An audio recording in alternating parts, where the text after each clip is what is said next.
Plecaczki spakowane, jak widzicie, nasze sprzęty i właśnie dzisiaj startujemy.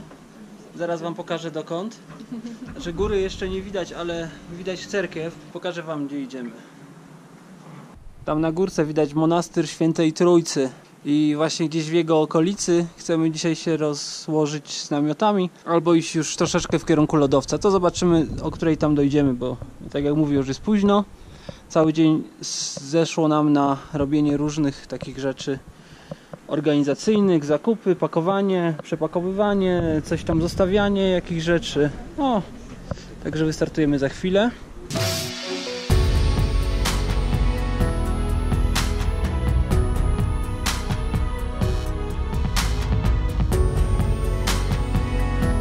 Powiedz proszę, gdzie jeszcze jesteśmy teraz?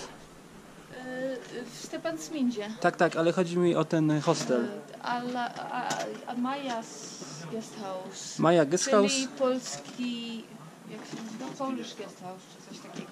No, nawet nie hostel bym powiedział, bo to jest za bardzo dom. Tak. Dom dla gości. Maciek tam spał w środku, a pani była tak miła, że pozwoliła nam się w ogrodzie rozłożyć z namiotem. Okazało się, że spaliśmy tutaj pod tym balkonem. Tam było równo, nie padało, a ja byłem taki znieczulony, że tak mi się szybko zasnęło i tak mi się ciężko wstawało dzisiaj. Konie ogórki.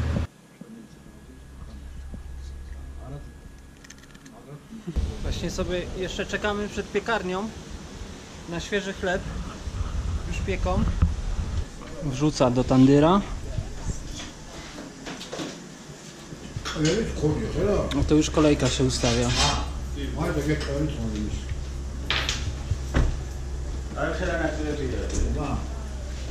Można kupić kawałek sera i chleb i mieć od razu cały obiad. Się nazywa shoti. To jest taki gruziński chleb, taki zwyczajny, pszenny, bardzo smaczny. A my się zabieramy w góry. Więc musimy trochę chleba wziąć. Ładny zapach. Świeżego chleba? Tak. No. Ale tym razem go nie zjemy od razu. Nie. Od razu. Już jeden świeży dzisiaj zjedliśmy. Tak. O, jaki wczoraj. ładny piesek. Już mamy ciemne chleby kupione 2. Tam chyba 1,5 kilo. No i jeszcze takie 3 świeżutkie weźmiemy, więc to będzie, myślę, wystarczająca ilość. Dzisiaj już pan wyjmuje. I nasze zamówione 3.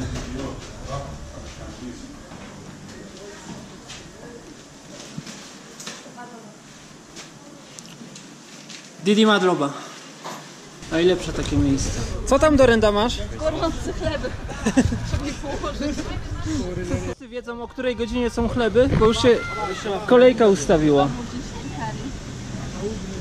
No, więc mamy poniedziałek. Wczoraj weszliśmy tutaj. Gdzieś tam widzicie czubek cerkwi Świętej Trójcy. A tutaj jest całe, no można powiedzieć, pole namiotowe. I dużo ludzi spało, ale jednocześnie to jest pastwisko. Wieczorem całe stado krów przyszło.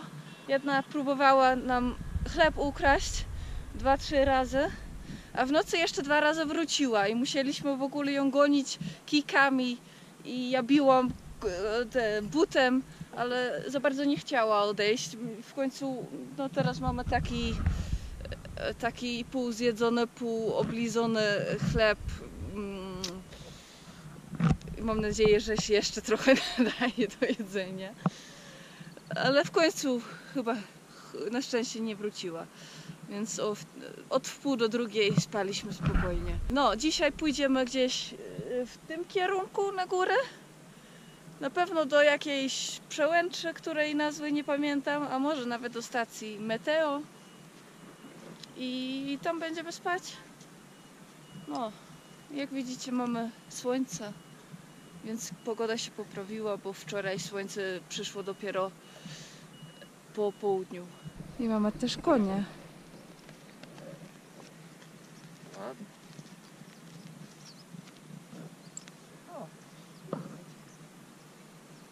Źle płacz.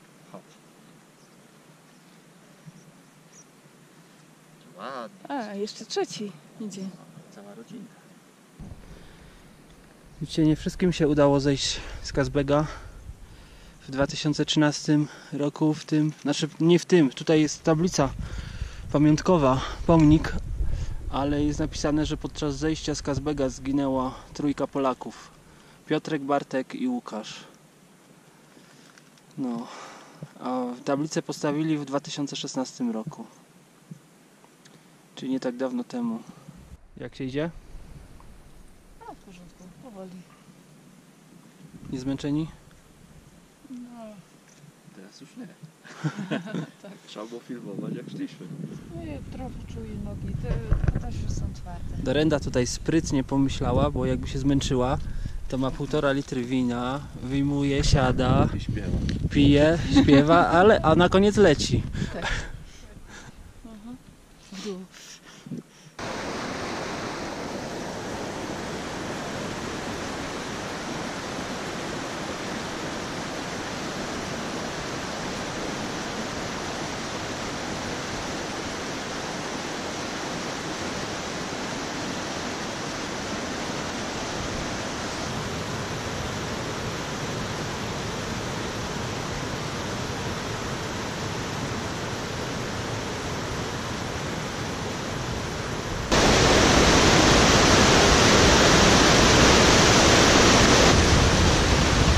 Takie mosty trzeba przechodzić.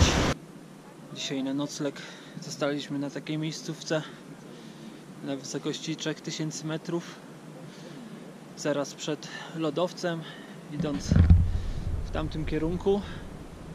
Jakieś godzinka, może pół godzinki drogi, jest lodowiec. No a tak podeszliśmy tutaj, w sumie była godzina chyba 3 i już nam się nie chciało iść dalej. Zresztą taka pogoda cały czas jak teraz, mgła. No, myśleliśmy, że jeszcze wejdziemy wyżej bez plecaków, po prostu tak aklimatyzować się, ale taka mgła jest, że w ogóle nie... Teraz jest trochę lepiej niż wtedy. Nie widać było, gdzie się idzie. Ale cały dzień dzisiaj była kiepska pogoda. Słońce może świeciło raptem 10 minut. Tak. No, tam na dole przy cerkiewce wcale Rano też nie jeszcze, było cieple i taki cały dzień taki pochmurny i taki...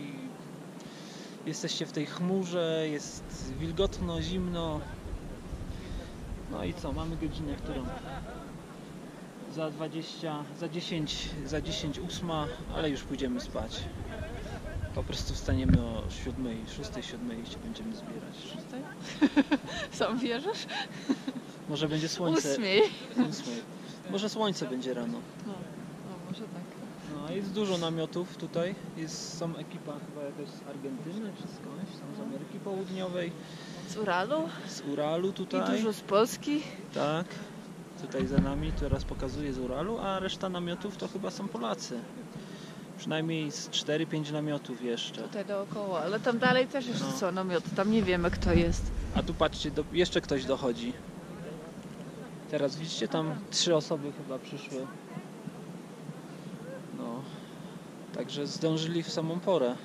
No, Co, idziemy spać, nie? tak. Wstaliśmy dzisiaj rano. Nie ma mgły. I proszę bardzo, jaki piękny widok na Kazbek. Coś niesamowitego. Jedynie 2000 wyżej niż teraz się znajdujemy. Ale jakoś strasznie nie wygląda. A tu też widać tą drogę przez tą przełęcz, o tam, przez którą wczoraj przechodziliśmy. Tam było takie podejście i tutaj w zasadzie już równo się szło i trzeba było przejść potok.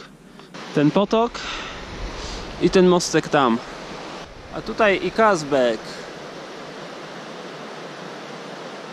Słońce wychodzi, robi się pięknie. Czuć moc, czuć energię. Mnie trochę głowa boli od tego momentu, jak tam w Kazbegach się trochę spiłem.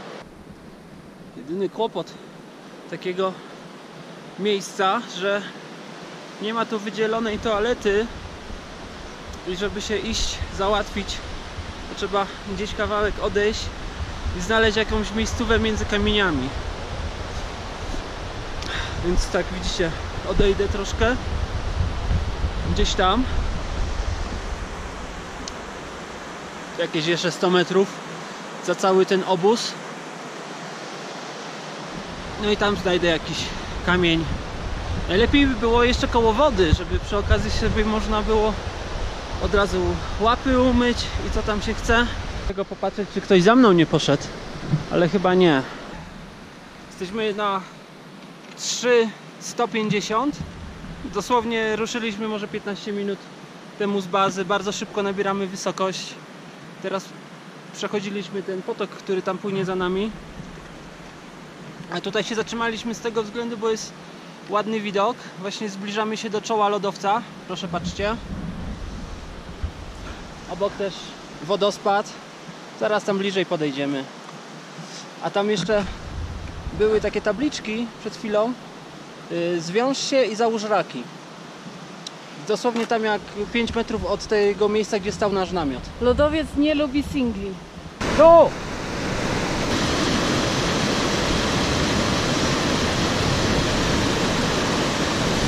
Dorenda!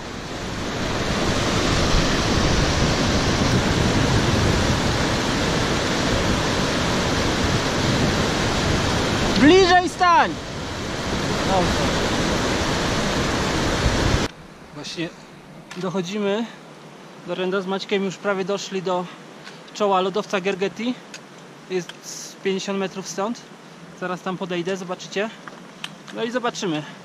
W zależności od tego, czy jest brudny, czy jest śliski, no to albo go przejdziemy w rakach, albo bez. Prawdopodobnie większość ludzi tutaj zakłada raki. Jego należy tutaj strawersować, przejść na drugą stronę i tam na morenie bocznej będzie meteostancja. Jakieś 300 metrów wyżej.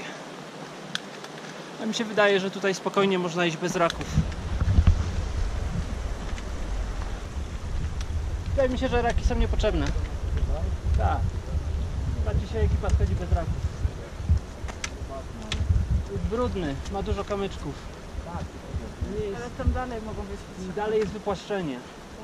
Tak. Popatrzcie, normalnie zapieprzają bez raków. Ale myślisz, że będą przeszkadzać? Ale po co bracie?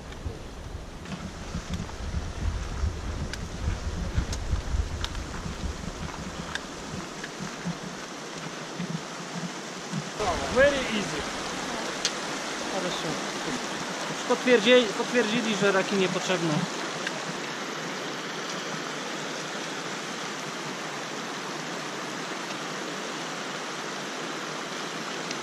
Poszli bez raków.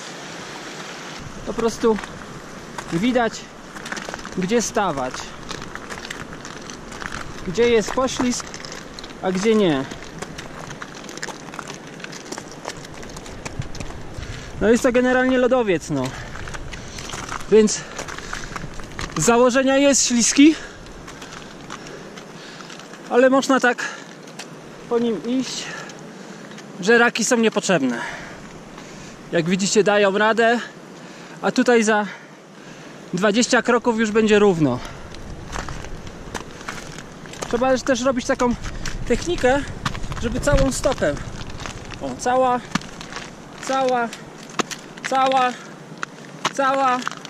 a nie na palcach. Jeśli na palcach, może być poślizg.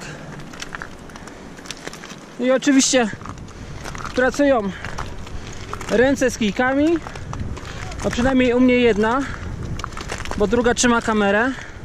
Oczywiście nie polecam wam chodzenia po lodowcu bez raków. Jeśli macie raki, to je załóżcie. Jedynie mi o to chodzi, że jeśli widzicie, że jest teren w miarę prosty, łatwo można go przejść, nie jest bardzo ślisko, to można sobie poradzić bez raków.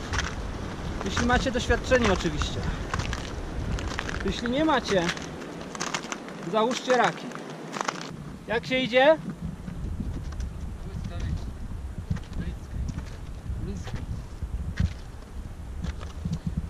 Pytałem tych Rosjan, wczoraj byli na szczycie. O, coś jeszcze wyszli? O, 2 zdania, bo szli po prostu, nie zatrzymali się, żeby pogadać. Ale prawdopodobnie mieli dziadowską pogodę. Za nami lodowiec Gergetti, a przed nami dosłownie na wyciągnięcie ręki 5 metrów stąd, no może nie 5, troszeczkę dalej, meteostancja.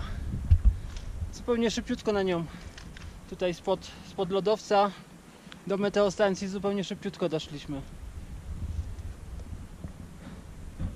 Dojdziemy do meteo, to musimy zrobić rejestrację naszej obecności tutaj, że jesteśmy. Podobno to jest niezbędne, żeby dalej można było atakować górę. Zaraz się o tym dowiemy, jak to wygląda.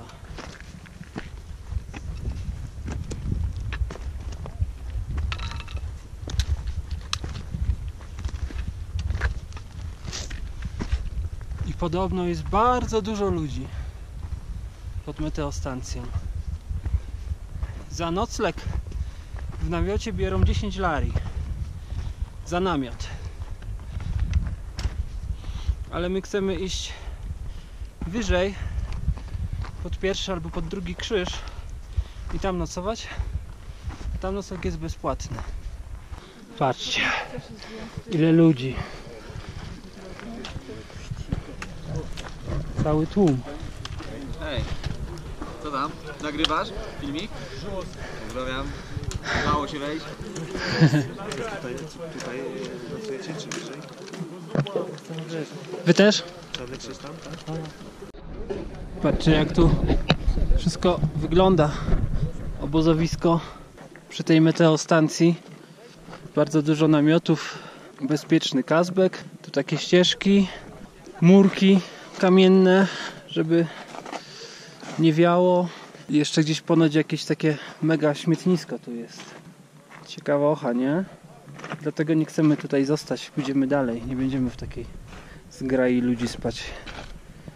Bierzemy jakieś bardziej intymne miejsce. Bezpieczny kazbek. A, jest prognoza pogody. Można zrobić zdjęcie. Jest numer. Jest prognoza 13, 14, 15. Dzisiaj jest 14. Tak. No, to co znamy. Ale troszkę mniej wiatru będzie.